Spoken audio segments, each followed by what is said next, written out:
The promiscuous couple.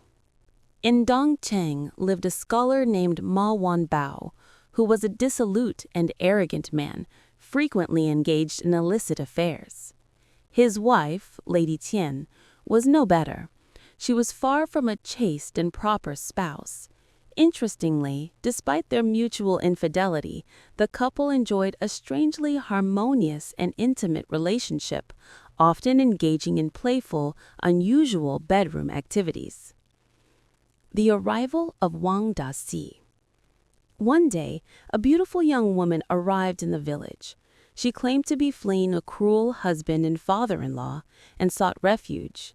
Her needlework and embroidery skills were exceptional. She found lodging with an old woman in the village, often doing sewing and offering superb massage for the elderly woman's ailments, making her look like a miraculous healer.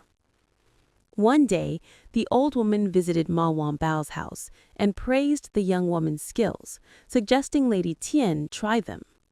Lady Tian initially dismissed it, but Ma Wanbao, having secretly caught a glimpse of the beautiful refugee through the door crack, was immediately smitten. The trap is set. Ma Wanbao conspired with his wife, Lady Tian, to trick the woman. He convinced his wife to feign illness and invite the woman over for a healing massage. Lady Tian, seeing her husband's intense desire, agreed.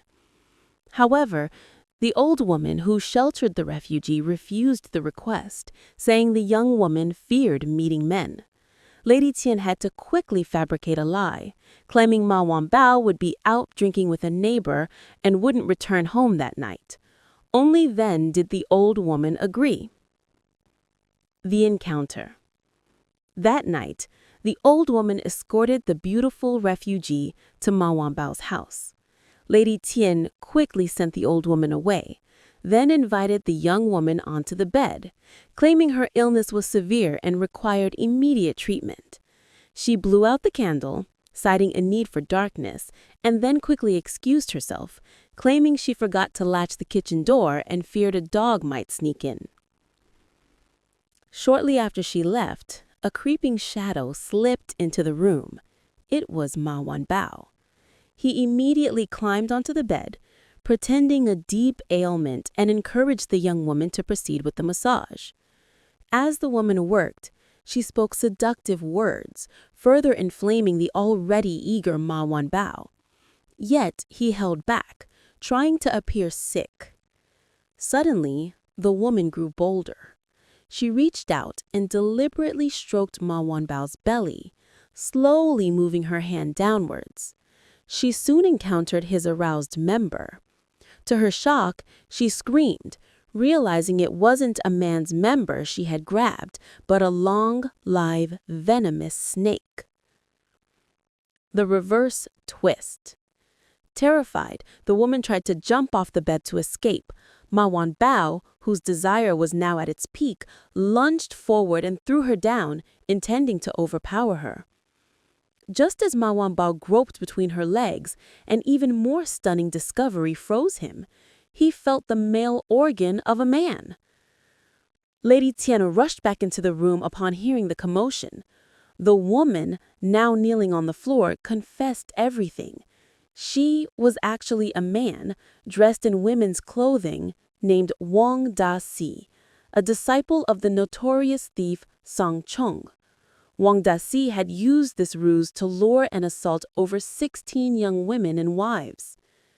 Ma Wanbao was bewildered. The gravity of Wang Daxi's crimes deserved instant execution. However, Ma Wanbao, amused by the thief's handsome features and brazen deception, found himself unable to report him to the authorities. Ironic servitude. After a moment of complex conflict, Ma Wanbao seized a cleaver and performed a rough castration on Wang Daxi. Wang Daxi, overwhelmed by shock and blood loss, immediately passed out. Upon waking, Ma Wanbao consoled him, saying due to his serious crimes, he deserved a traitor's death, but out of mercy, he had chosen a different path. Wang Daxi would live as a servant to the couple.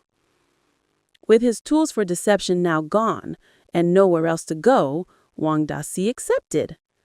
From that day forward, Wang Daxi, now effectively an eunuch, was a devoted servant to Ma Wanbao and Lady Tian, faithfully performing household chores, sewing, and even attending to them in the bedroom.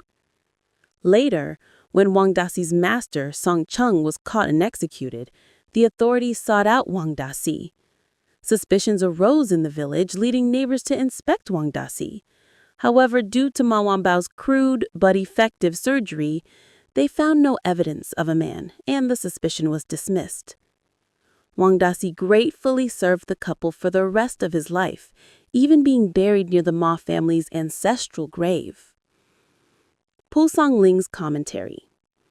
The author concluded the story by praising Ma Wanbao as an exemplar of good use of people. He stated that Ma Wanbao, like a child playing with a crab, snapped off its pincers before using it. He secured the form he desired while removing the capacity for harm. By rendering the predator harmless, he was able to enslave him without fear of future trouble, demonstrating a profound, albeit cynical, mastery of human nature.